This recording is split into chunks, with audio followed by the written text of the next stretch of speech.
The glow of my car's headlights cut through the darkness as I turned onto the long, winding driveway leading to my house. From the outside, it was an architectural masterpiece. Glass, steel, and sleek modern lines meant to impress. But to me, it felt empty. Just a shell of the life I had thought was real. A beautifully crafted illusion, just like everything else in my marriage. I stepped out, straightening the cuffs of my suit jacket. The night air was cool, but it did nothing to calm the slow-burning anger that had been simmering inside me for weeks. In my hand, I held a simple leather folder, small, unremarkable. But the weight of it felt heavier than any legal case or high-stakes contract I had ever dealt with. This wasn't about business. This was personal. With measured steps, I walked toward the front door, my every movement deliberate, controlled. The security system chimed softly as I stepped inside, the familiar scent of roses and expensive perfume immediately hitting me. Once, I had associated that smell with luxury. Now, it reeked of deception. And then I heard it, laughter. Not just any laughter. Hers. I tightened my grip on the folder, though my face remained carefully blank. Following the sound, I moved through the open-concept living room, my footsteps silent against the polished floors. And there she was, Emily Draper, my wife, sprawled across the pristine white couch. One leg draped elegantly over the other, a glass of red wine lazily balanced in her hand. Her golden hair cascaded over her shoulder, catching the dim glow of the chandelier above. She looked effortlessly confident, like a woman who had never known fear. Never had to question her power. Her eyes flicked up from her phone, and for the briefest second, something flashed across her face. Surprise? Guilt. But it was gone before I could catch it, replaced by the same cool indifference she always carried. "You're home late," she murmured, swirling the wine in her glass.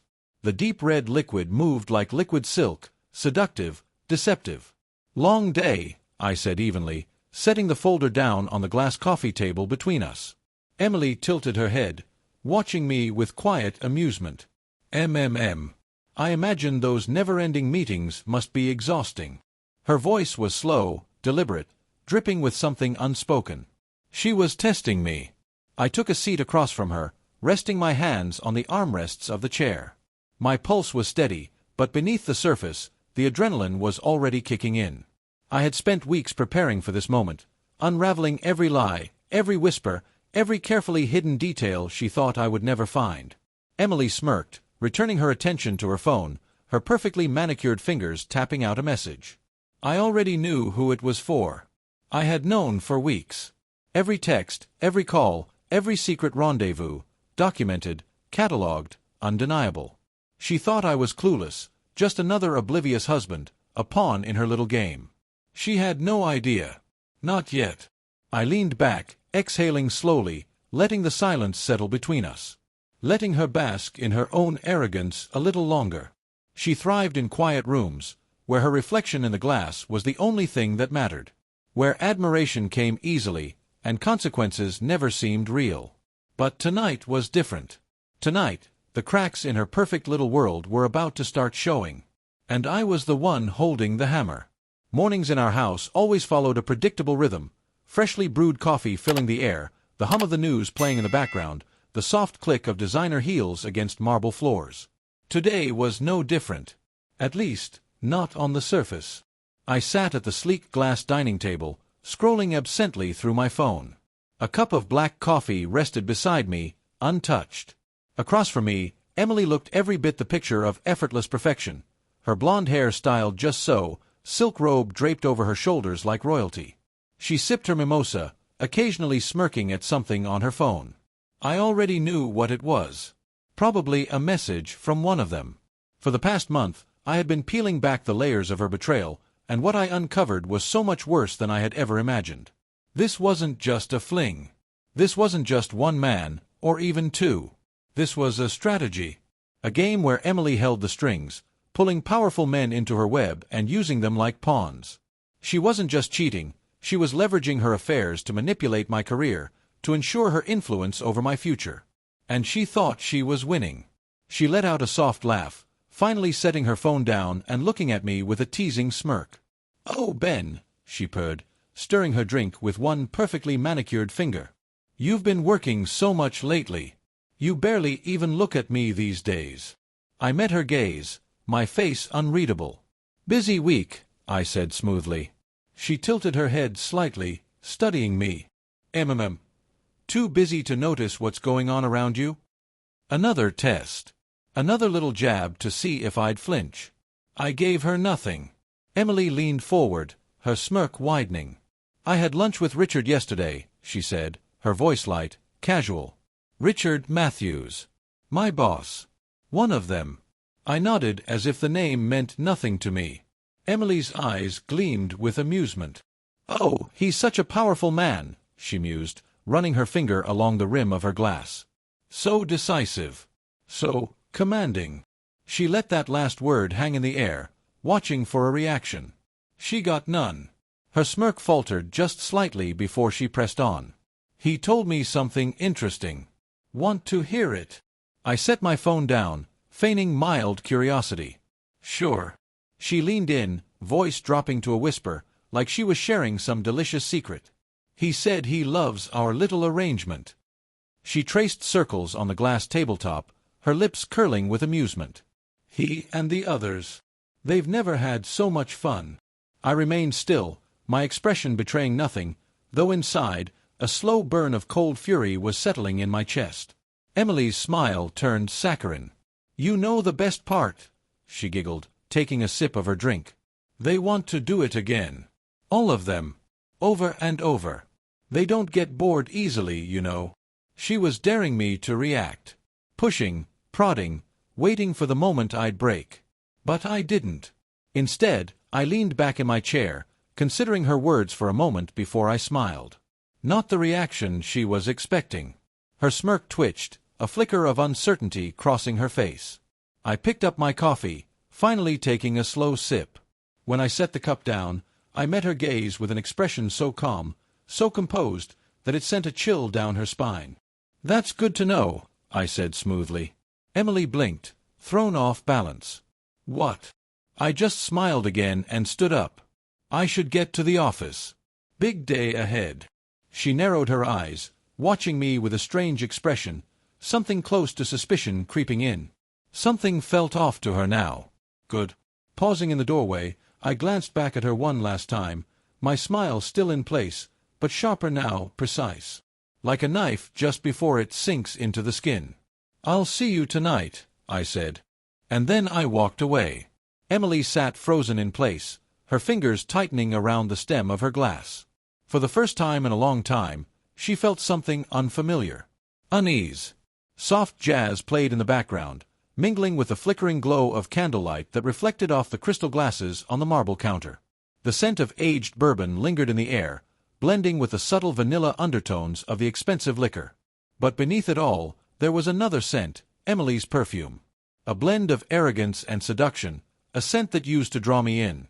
Not anymore. I sat in my leather chair, legs crossed, slowly swirling the amber liquid in my glass. A document rested on my lap, but I wasn't reading it. My mind had long since detached from the words printed in crisp black ink. Instead, I was listening. Listening to the rhythmic click of Emily's heels as she moved closer. She always made an entrance. Always demanded attention. Stopping behind me, she lingered just long enough for me to feel the warmth of her presence. The rustling of silk as she shifted. The faint clink of her bracelet as she reached out, dragging a perfectly manicured finger across the back of my chair. "Long day," she murmured. I took my time before responding, letting the silence settle between us. Letting her wait. Emily moved toward the bar, leaning against the counter, her blood-red dress hugging her curves like it had been poured onto her. She lifted her glass, watching the golden bubbles rise as she spoke. "You know," she said, voice light, almost playful, "I was thinking today about power. About control." I finally looked up. "Is that so?" She let out a soft laugh, shaking her head as if she found me tragically naive. "It's fascinating, isn't it? How some people think they have control, when, in reality, they never did." Emily took a sip of her drink, watching me over the rim of her glass. "I gave you power, Ben. I made you. Without me, do you think they would have ever respected you?" She leaned forward, her voice dropping to something almost intimate. Do you know why they keep you around? Setting her glass down, she traced a slow, deliberate circle on the countertop. Because of me. I exhaled through my nose, tilting my head slightly. Go on. She smirked, savoring the moment. They talk about you, after hours at the firm. About how amusing it is that you don't realize what's happening. She let the words hang in the air, watching for the slightest crack in my expression. Nothing. Emily chuckled softly, shaking her head. I've slept with all of them. She said it so casually, so effortlessly, like it was just another piece of conversation. And then she added, just for the pleasure of twisting the knife, repeatedly. Silence. She was waiting, anticipating, expecting anger, shock, some kind of reaction. But I just smiled. A slow, amused curve of the lips. Her smirk wavered.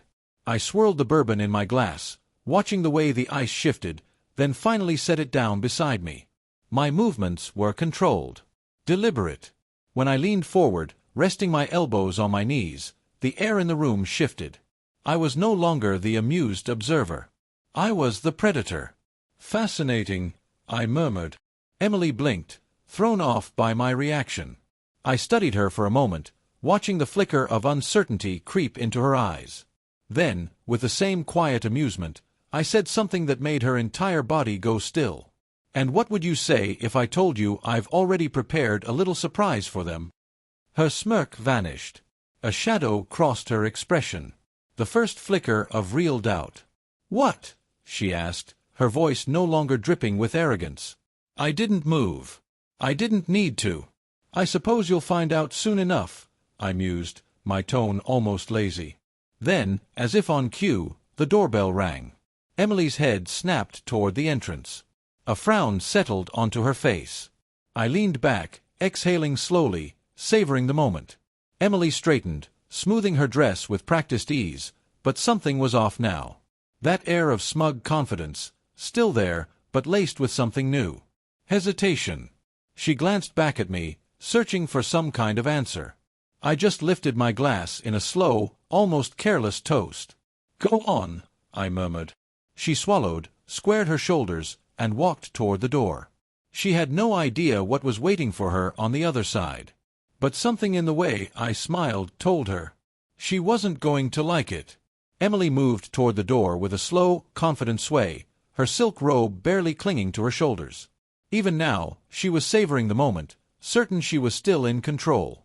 She thought she had already won. In her mind, I was just another weak husband, too afraid to confront reality. She had convinced herself that I would never leave, that I needed her too much. That I would just sit back, silently stewing in my own misery, while she flaunted her affairs right in front of me. And the best part? She thought I would never do anything about it. A slow smirk curled her lips as she reached for the door. Maybe it was Richard, my boss, stopping by for an unannounced visit. Or Jonathan, the managing director, eager for another indulgent night. Whoever it was, she had already planned her next move. Let me see them together. Let me feel the humiliation of knowing she was with men who had more power than I did. She unlatched the door and pulled it open. And then she froze. The color drained from her face. It was not Richard. It was not Jonathan. It was the last group of people she ever wanted to see standing on her doorstep. A tall, severe-looking man in a navy suit stepped forward first, his cold blue eyes scanning her from head to toe, as if assessing something insignificant, something beneath him. No, this isn't possible. Emily's mind raced. Behind him stood another man, older, lean, his movements precise. He carried a black leather briefcase, the kind used in high-stakes legal affairs. To their right was a third figure, a well-dressed woman holding an expensive-looking tablet. Her expression was neutral, almost bored, but the way her fingers tapped against the device told Emily everything she needed to know. Something was very, very wrong. The man in the navy suit gave a slight nod, flipping open a sleek black folder. "Mrs. Draper?" he asked, though his tone suggested he already knew the answer. Emily swallowed hard, her throat suddenly dry. "Yes," she managed, her voice weaker than she intended. He barely acknowledged her response before continuing. "Michael Graves. State Bar Ethics Committee. We're here on official business regarding multiple complaints filed against members of your husband's law firm. Emily's fingers tightened around the edge of the door. I don't understand, she stammered. The woman with the tablet finally spoke, stepping forward. Actually, she said smoothly, it has everything to do with you. She tilted the screen just enough for Emily to see. Emily's gaze flickered downward, and her stomach dropped. There they were. Photos. Videos. Screenshots. Richard. Jonathan. Marlowe. Every single man she thought she had under her control. Timestamps. Dates. Documentation. Her stomach twisted violently. Oh. How did they have these? She had been careful. She had always been careful. The man with the briefcase finally spoke, his voice dry, professional. Mrs. Draper, several senior partners at your husband's firm are now under formal investigation for violating ethical and professional conduct policies, including coercion, bribery, and gross misconduct in the workplace. Emily's breath hitched. Misconduct, she echoed weakly. The man in the navy suit barely glanced up from his file. Engaging in extramarital relations with subordinates under the pretense of professional advancement is considered an abuse of power, he clarified, his tone crisp and unforgiving. Especially when said subordinates claim they felt pressured into compliance. Emily's pulse pounded in her ears. Pressured? No, that was impossible. She had been the one in control. They had wanted her. They had begged. But Graves wasn't finished. He flipped through a few more documents, his expression unreadable. Additionally, we have multiple recorded correspondences where you explicitly state that your husband's career is dependent on these arrangements. He lifted his gaze then, pinning her to the doorway. Would you like to deny this? Emily's mouth opened. Nothing came out. The woman with the tablet smirked. No response. That's interesting. She tapped the screen lightly. Because based on the messages you yourself sent, it appears you were quite vocal about your influence over his career. Emily felt light-headed. This wasn't real. It couldn't be real. She started, but the words stuck in her throat. The man with the briefcase snapped open the locks, pulling out a thick stack of legal papers. These are formal affidavits, he said, his tone clipped. Signed statements from multiple individuals, some of whom were directly involved, detailing how you manipulated your husband's position for your own benefit. He let the words sink in. Then, almost cruelly, he added, in simple terms, Mrs. Draper, you didn't just ruin your own reputation. His lips curled ever so slightly, the closest thing to amusement she had seen so far. You took your lovers down with you. Emily swayed slightly, gripping the edge of the doorframe to steady herself. This was a nightmare. A living nightmare. But it wasn't over. Mrs. Draper, Graves continued, stepping aside. There's someone else who would like a word. Emily blinked, struggling to process what he was saying. And then another figure emerged from behind them. Her heart stopped. It was Robert Langley, the firm's largest investor. A man with more money and power than any of the partners combined.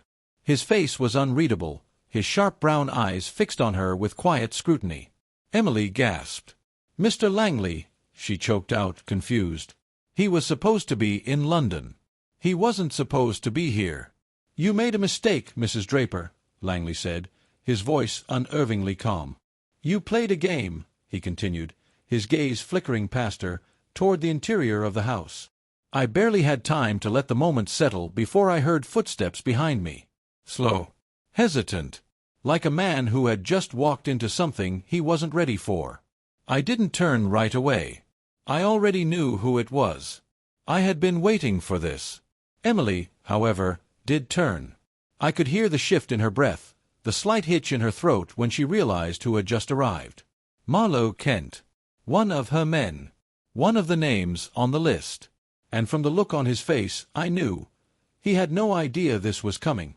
I finally turned, just enough to watch him as he took in the scene. His eyes flicked from me to the open file folders, to the woman standing near the door with a State Ethics Committee badge, and then, finally, to Emily. And that's when it hit him. You lied to me, he breathed, his voice low, strained. Emily stiffened beside me. Marlowe, You told me no one would ever know, he continued, his voice growing sharper. "You said it was handled."